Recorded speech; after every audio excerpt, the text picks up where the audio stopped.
What is up, guys? This is Weasel for PokerWeasel.com. Welcome to part 3 of the Core Maths series. Today we're going to be talking about implied odds. For those of you following the undergraduate course, this is module 2.3. Okay, so what's in this video? So far in the course we've looked at basic pot odds. We're going to take that one step further and have a look at implied odds. Implied odds are a form of pot odds, but they take into account future action. We're going to explain how that works very shortly. We're going to see an example of calculating implied odds to help solidify the concept. Then we're going to talk a little bit about mental arithmetic, because at the end of the day, we have to perform these calculations while we're playing a hand of poker. We're not going to have the luxury of a calculator or some kind of software to help us. So we need to talk about how we can maximize the efficiency of our mental arithmetic. Okay, so implied odds. What are implied odds? Pot odds which take into account future expectation. So the obvious example is, imagine we're on the flop and we're faced with a bet from our opponent and we get hugely priced out from calling in terms of direct pot odds. Maybe there's $100 in the middle, perhaps he is betting $200, so he's over betting, and we just have something like a flush draw that's only going to hit 18% of the time on the next street. Well, we're clearly priced out in terms of pot odds. But what if we were to say that actually there is $1 million remaining behind in the stacks? Well, hopefully we can see without doing any maths why it's a really easy call in that situation, despite the fact that we don't get the direct pot odds. Because anytime we actually make our draw, we have the potential to be able to make a big chunk of that $1 million behind. So we can see that just looking at our direct pot odds does not tell us the whole picture. If we just use our pot odds, we might think that we're supposed to fold because we don't get the direct pot odds. But actually, the situation we've described, it's a very straightforward call because of the money we can make on the later streets. Another way of saying this is that we actually get better pot odds than it might appear that we're getting. We actually have some additional odds which are not directly part of our pot odds, but they are implied. In other words, we can project what will happen in the future. We can see we might be able to make some of that additional stack. So essentially the calculation is exactly the same, but when we calculate the size of the pot in our calculation, we're also going to include the profits that we think we might be able to make on average on the later streets. So you can see that second bullet point there, calculated in the same way as pot odds, but we use future profit as part of the pot size. And in some senses, that's all you need to know. If you understand that, you already know how to calculate implied odds. So when do we use implied odds? Basically, implied odds are significantly more important than pot odds in the majority of situations. So we use pot odds in situations where perhaps we're facing an all-in bet from our opponent, so we know exactly what the future outcome is going to be. For example, if we're all in, we know that we get to see a turn and a river, then a showdown. But assuming our opponent's not all in, assuming there's stacks behind to play, we have to factor those into our calculation. And in those situations, an implied odds calculation, or even a reverse implied odds calculation, I'm going to talk about that in the next part of this series, these calculations become much more important than just our direct pot odds calculation. In fact, in situations where there's quite a large amount of chips behind for later streets, the expectation we calculate just using our pot odds has actually no bearing or even correlation on our actual profits, especially if we think we can make a large amount of money on later streets or lose a large amount of money, as we'll see when we talk about reverse implied odds. So assuming there's future play, there's chips left behind, then we're more interested in our implied odds than our pot odds. Let's see an example. Now what I recommend you do is read through the example. You'll see there's going to be 3 questions there. I recommend you pause the video, see if you already have the knowledge to answer those questions. It's very easy just to watch me go through each of the calculations and afterwards think to yourself, oh okay, yeah, that makes sense, I knew that already. The only way you're really going to test whether you understand implied odds already is just to pause the video and run through the calculation yourself. That way you can kind of gauge how well you understand the topic. If you run through it very quickly, in a minute or less, that's probably a pretty good indication that you understand the topic. If you're maybe thinking for quite a long period of time, you're not sure if your calculation's accurate, you have to check with the later part of the video to see if you got the answer right. That kind of indicates that you need to work a little bit more on this topic. So here's a question. There's $100 in the middle on the flop. There's $250 in the remaining stacks, and our opponent bets $50 into the $100 pot. So what that means is if we call the $50, now there'll be $200 left in the stack. So there's $250 behind before villain bets, but assuming we call this $50, there's going to be $200 remaining in the stacks for turn and river play. We have a nut draw with 36% equity. Now presumably this sounds like it might be a flush draw. I'm going to say we have 36% equity, but the important thing to understand here is, of course, that when we say 36%, we mean total equity in the hand. This really describes how often we're going to make our draw, assuming we see turn and river. But just keep in mind, there's no guarantee that we see both turn and river. We might just see the turn, then our opponent bets big on the turn, and we can't actually call the turn again. So keep that in mind as you run your calculations. This is going to be the difference between getting the answer roughly right and getting the answer completely wrong. So question number 1, do we have a call? Question number 2, how much do we need to make on later streets for a profitable call? And 3, how much equity do we need if we assume that we make the maximum, i.e. we make all of those $200 remaining in villain stack for turn and river play?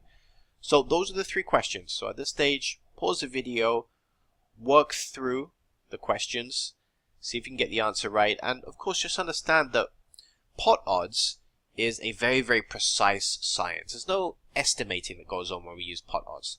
When we get to implied odds, we have to start basing some of our answers on estimates. We have to start saying, how much do I think I'll make on the later streets on average? It's basically guesswork. Okay, it's educated guesswork. We're not just stabbing blindly in the dark. We are guessing based on information we have on our opponent, but at the end of the day, it's still guesswork. Implied odds is not a precise science in the way that pot odds is a precise science, because there are more unknown variables in terms of calculating implied odds when compared to pot odds. So you may find that some of your answers are conditional. If we make X amount on later streets, it will be profitable. If we make less than that, it's actually going to be non-profitable. That's fine. Conditional answers are okay. Alright, pause the video, 3 questions. Once you've answered all 3 questions, come back, continue watching the video. So our first question was, do we have a call or not? So there's 100 in the middle on the flop, 250 in remaining stacks, villain bets 50. We have about 36% equity. Now just keep in mind that obviously we're only guaranteed to see 1 extra card if we call the flop, which is the turn card. So our probability of hitting on the turn is going to be roughly half of our total equity. So we're going to hit on the turn about 18% of the time. What that means is we can't invest more than 18% of the total pot. Now, it doesn't take a lot of maths to figure out that if we just look at our direct pot odds right now, we're not going to be able to call in this situation. How do we know that? Well, this is just a very quick recap on pot odds. There's 100 in the middle, our opponent bets 50. We would therefore be putting 50 into a total pot of 200. So we can do 50 divided by 200 on our calculator. We get our percentage expressed as a decimal. So we can multiply that by 100, although it's pretty easy to see it's going to be 25. So what that means is we're investing 25% of the total pot, and we're only going to hit 18% of the time on the turn. So what that means is we don't have the direct pot odds. Having said that, this is probably still going to be a pretty straightforward call. Hopefully we realize that without doing any maths, because there's $200 we can make on the later streets. Now, of course, one mistake you can make is to assume that you're always going to make $200 in the later streets. Sometimes that might even be the case, but unless you have very good information regarding your opponent, it's a better idea to make a slightly more conservative estimate. So there's 200 behind after we call a flop bet. Let's assume we make half of that if we hit on the turn. So we're going to assume that we make $100. So what we can do now is rerun the pot odds calculation. But rather than saying it's a $200 pot, we're saying that we can make an extra $100 from our opponent after we call the turn. So we're no longer putting $50 into a pot of 200, we're effectively putting $50 into a pot of 300. And by the way, hopefully you can see we just counted what we can make from villain. We didn't also count our extra 100 that's going to go in the middle. Because we're only going to put that in if we have the nuts anyway, so we don't need to count that. as part of the total pot. We're just interested in counting the extra $100 we can make from our opponent if we hit on the turn. So now we're effectively putting $50 into a total pot of 300. So what percentage is that? And let's run the numbers. So it's the same calculation, still a pot odds calculation. We're just factoring in that extra $100. 50 divided by 300 times by 100. So you can see there 16.6% of the total pot we're investing. So what that means is, seeing as we're going to hit 18% and we're only investing 16.6% of the total pot, if we can ensure we make at least $100 on the later streets when we hit, then we have a profitable call in this situation. What we can also learn from this, and we're going to see this as we answer some of the later questions, is that it's pretty close to the mark. We know that we're going to hit 18%, we're investing 16.6% of the total pot. That means if we make less than $100 very quickly, it's going to become a non-profitable call on the later streets. What we can do is we can calculate exactly how much do we need to make on those later streets in order for this to be a profitable call. We know it's going to be less than 100, but based on what we're seeing right now, it's probably not going to be a lot less than 100. So let's move on to our second question. Same situation. Question number 2 is, how much do we need to make on later streets for a profitable call? So let me just walk you through the maths. Firstly, we know that $50 divided by total pot size has to equal 0.18. In other words, the amount of the total pot we're investing can't be larger than 0.18, and 0.18 represents 18%, which is our chance of hitting our draw on the next street. So the break-even point of our call must be when 50 divided by the total pot size equals exactly 0.18. What we're interested in seeing is which total pot size, including the amount we make on the turn from our opponent or the river, which total pot size, including our later street profits, allows us to invest exactly 18% of the pot. In other words, we have this 50 divided by x equals 0.18, where x is the total size of the pot, including our profits, and we want to rearrange this so that we can solve the value of x. We want to figure out what value of x allows this to equal 0.18. So one of the ways we can do this is just by rearranging the equation. We can basically move stuff from one side of the equation to the other. This is, I would say, a core math skill. The term for such work is known as algebra, basically rearranging equations with these unknown variables such as x. Now it's something that you might want to research a bit further, but the basic rule is this. When you move something from one side of the formula to the other side of the formula, you reverse the sign.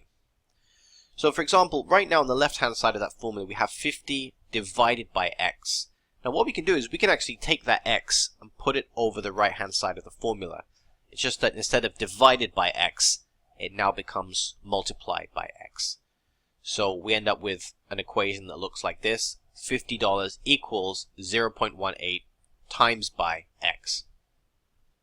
Now what we can do is we can actually take that 0.18 and move that over to the left hand side of the formula. So we've got 0.18 multiplied by x. Okay, so we have x multiplied by 0.18. You can say that in the other order and it still makes sense.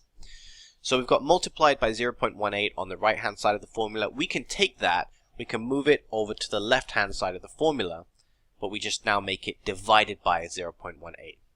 So very, very useful skill, being able to rearrange formulas to solve for various values. And the most important rule to remember is when you put something over on the other side of the equal sign, you reverse the sign associated with it. So addition becomes subtraction, multiplication becomes division, etc. So what ends up happening is we arrange our formula so we get x equals 50 divided by 0.18. That will tell us the value of the total pot size where we're investing exactly 18% of it. So if we run those numbers on the calculator, 50 divided by 0.18, we get 277.777. Now we might wonder, what are we going to do with this? Well, remember, this is the total pot size including the amount we make from our opponent. So we know the pot size is already 200 after we call a flop, because there's 100 in the middle, there's our opponent's $50 bet, there's our $50 call, there's already 200 in the middle.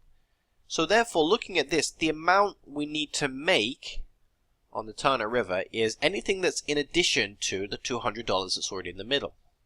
So when we have 277.777 recurring, that means that the 200 is already there. We need to make that extra 77 bucks across Turner River to break even. So this is pretty much exactly what we said. We knew it was going to be less than $100 we need to make, but not too much less. We need to make roughly $77 or $78 if you round it up in this case. Now, if that's too complicated for you, not to worry. This is exactly why we have the math cheat sheet.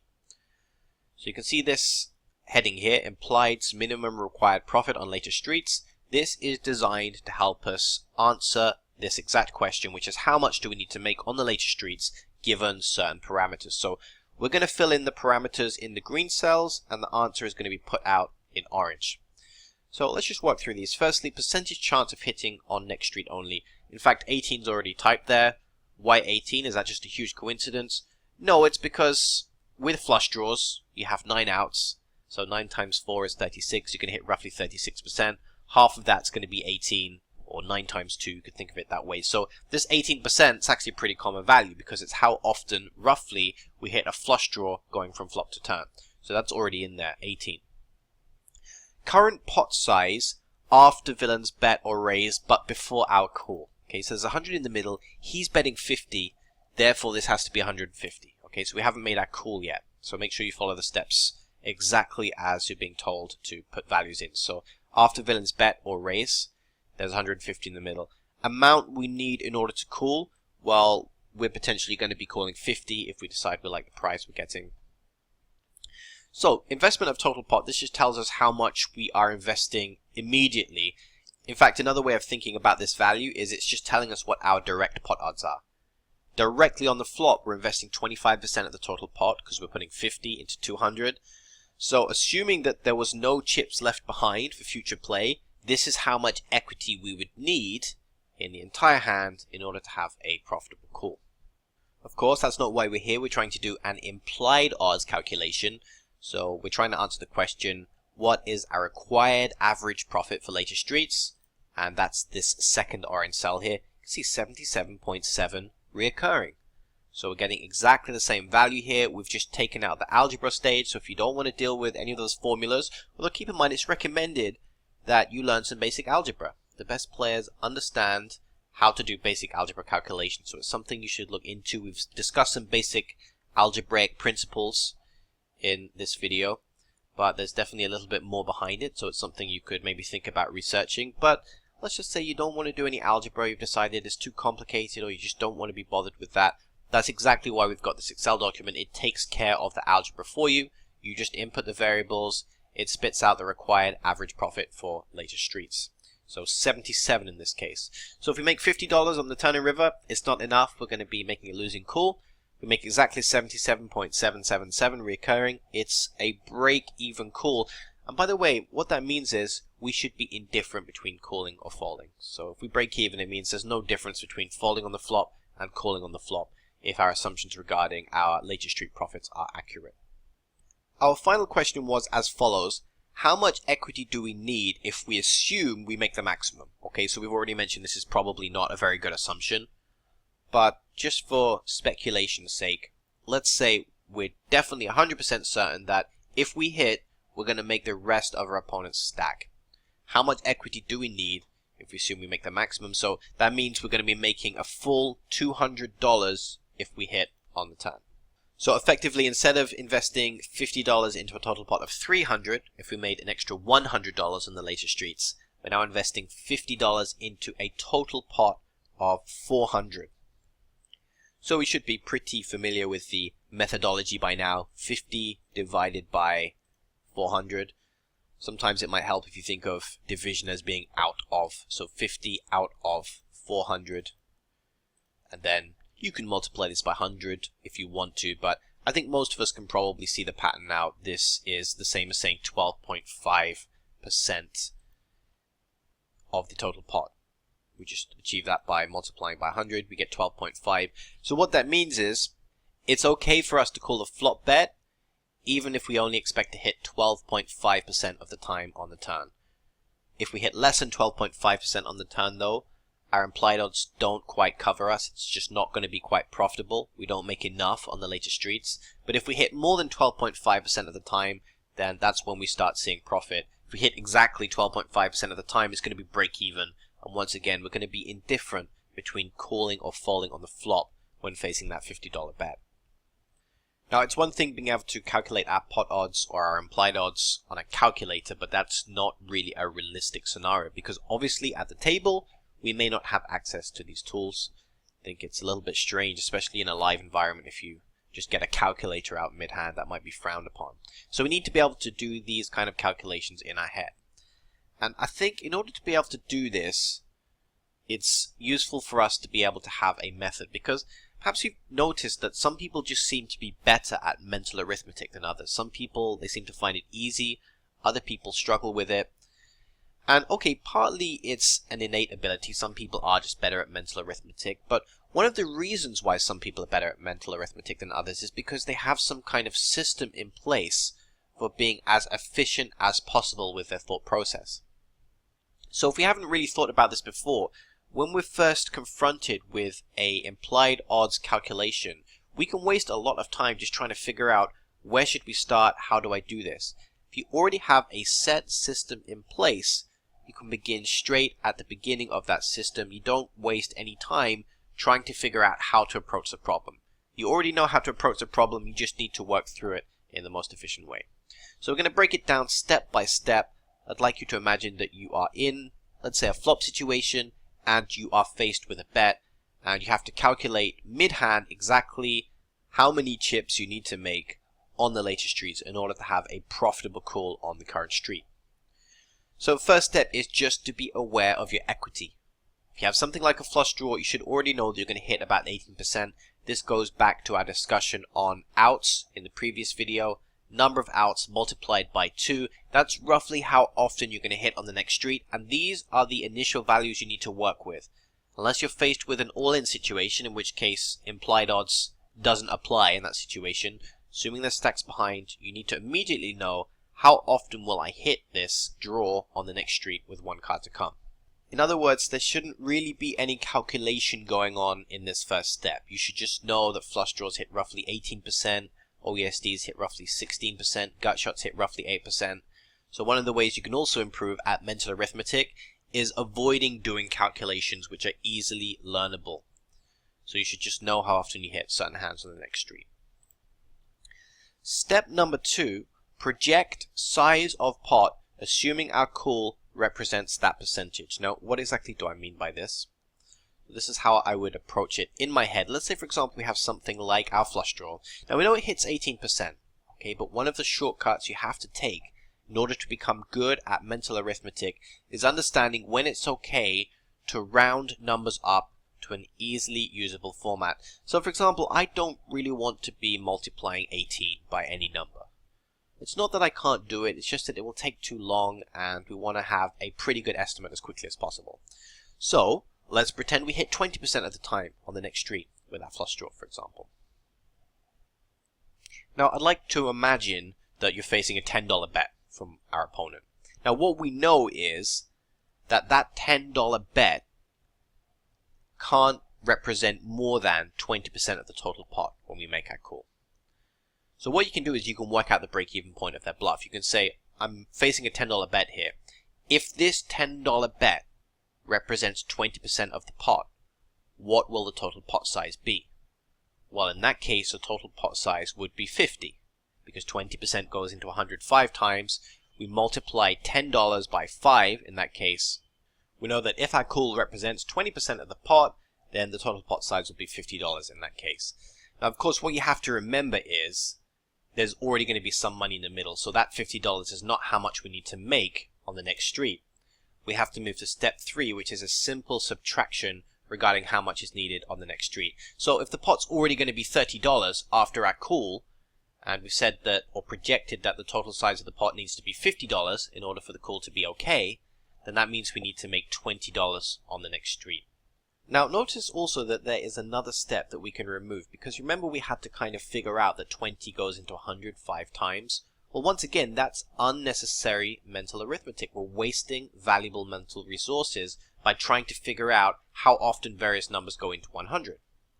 So what can we do to accelerate that? We simply memorize some values.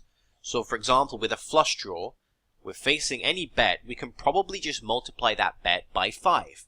Because 18% goes into 100 roughly 5 times. Okay, not quite. It actually goes in more than 5 times. But we have made it 20 in that case to make it easier. So how many times does 18 go into 100? Let's just have a quick look. It goes 5.5. So you can either use 5, or I suppose you could even use 6.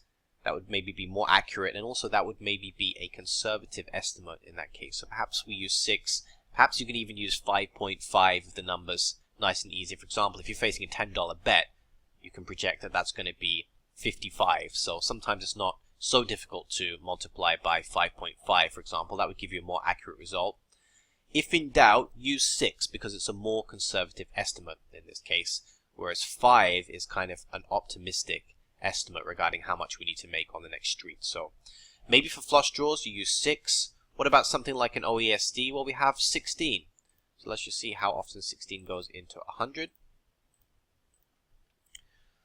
6.25. So for that, you'd probably use 6, definitely. So 5.5 and 6. Understand that 6 is actually quite an optimistic estimate. So for example, if we face a $20 bet, we can very quickly project that the total size of the pot needs to be roughly 120.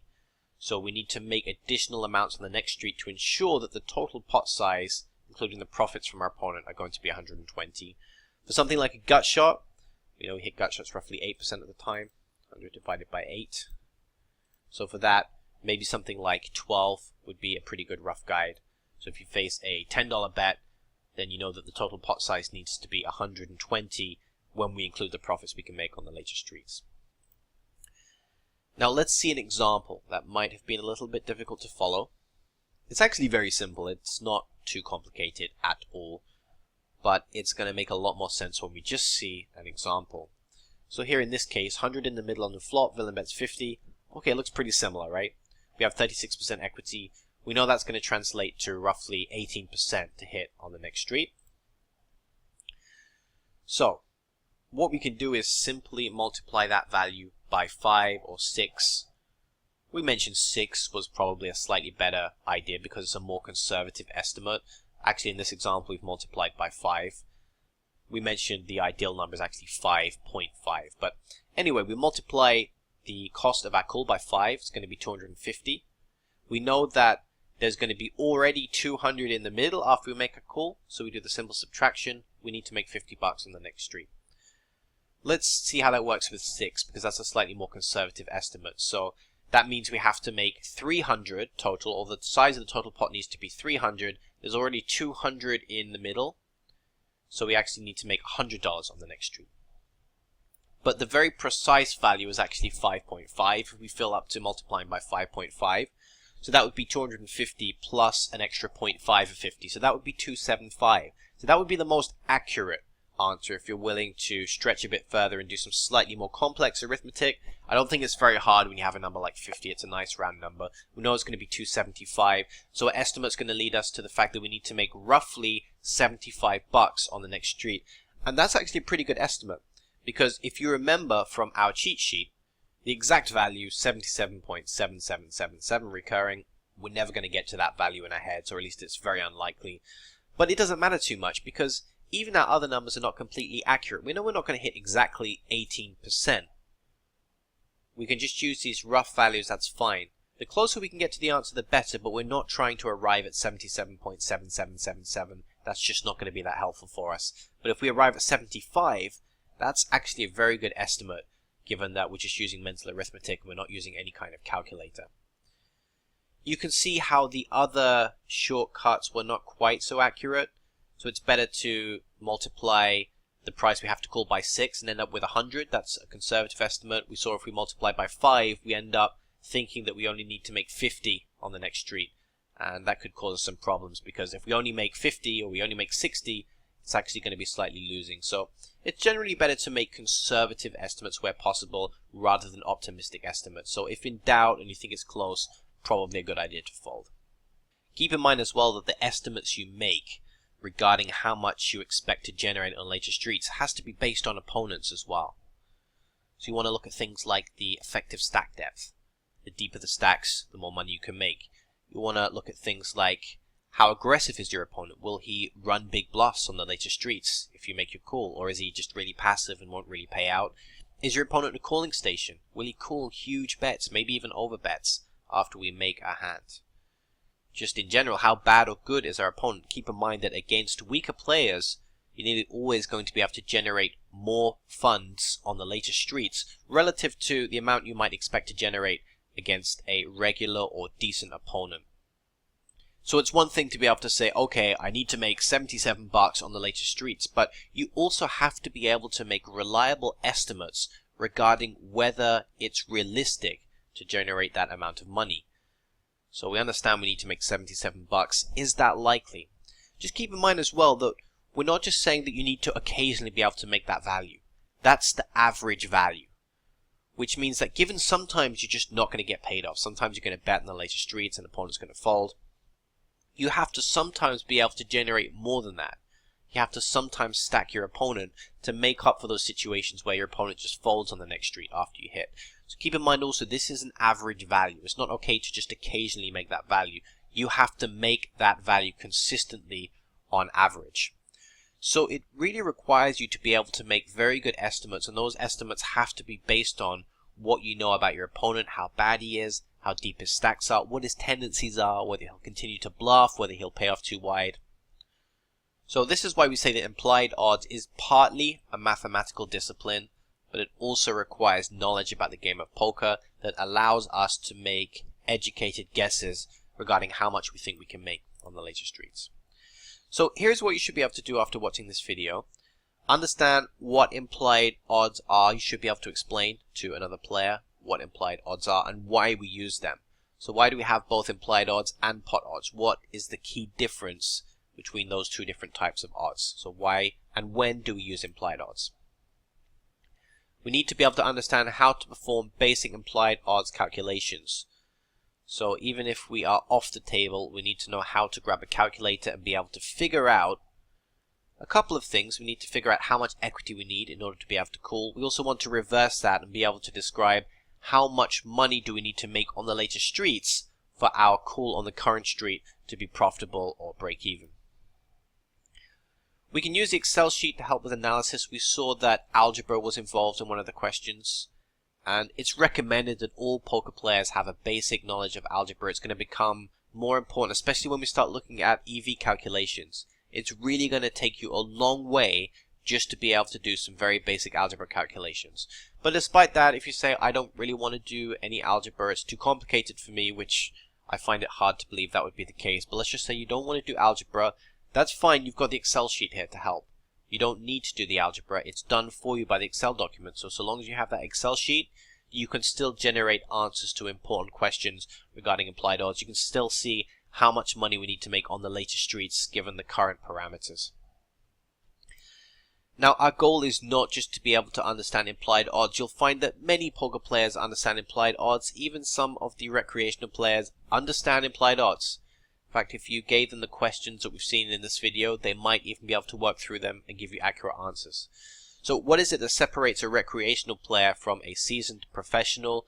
Well, the professional actually uses and actively makes implied odd estimates during a hand. So for many recreational players, it's just a little bit too much to both understand the concept and use it in a real game situation. They'd rather just make guesses, uneducated guesses, regarding whether they have the right price to call. Whereas the difference between a recreational player and a professional is that the professional is actually going to try and do this mental arithmetic mid-hand. Now, in order to get very, very fast at that, we need to have a system in place. We need some methodology, and that's what we've looked at today. We've seen a 3-step plan for calculating your arithmetic or calculating your implied odds as quickly as possible. We've also seen where is it possible to remove some of the maths. We don't want to be doing stuff like figuring, okay, we have 9 outs, 9 times 2, okay, we're going to hit 18. How many times does 18 go into 100? Oh, I don't really know. We don't want to be doing any of that. If you find yourself thinking through such things, then that means you haven't developed good mental arithmetic skills, because one of the important skills in getting good at mental arithmetic is understanding when can we avoid maths? When can we simply just memorize certain values? So we've given you values to multiply the amount you need to call by for different types of draws. If you just memorize those, you've already removed half of the problem. So we want to simplify this as much as possible. We want to memorize as much as we can so that the actual maths we have to do mid-hand is as small and as easy as possible. So arithmetic's not about being able to do huge complex sums in your head.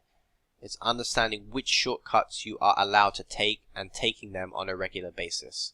It's also about having a good plan in place. So rather than trying to figure out how to calculate implied odds mid-hand, you already have that 3-step plan. So you just follow each step of the plan. Within 30 seconds or less, hopefully, you have your answer to how much you need to make on the later streets. You can then ask yourself, is that realistic? Can I reasonably expect to make that amount on later streets? If the answer is yes, you have a cool. So for the people watching this video, there's generally going to be 2 categories. There's going to be the guys who didn't understand implied odds fully. Now they understand it, and they want to just make sure they can perform basic implied odds calculations. That's the initial goal. Then there are guys who have known about implied odds for years and are still watching this video, but those guys perhaps don't use the implied odds calculations in a real game situation. So depending on which category you fall into, hopefully you'll know where to go from here. Perhaps there are some of you who already understand implied odds and use it on a regular basis, in which case, congratulations. Not sure why you're watching the video, but hopefully you enjoyed it anyway.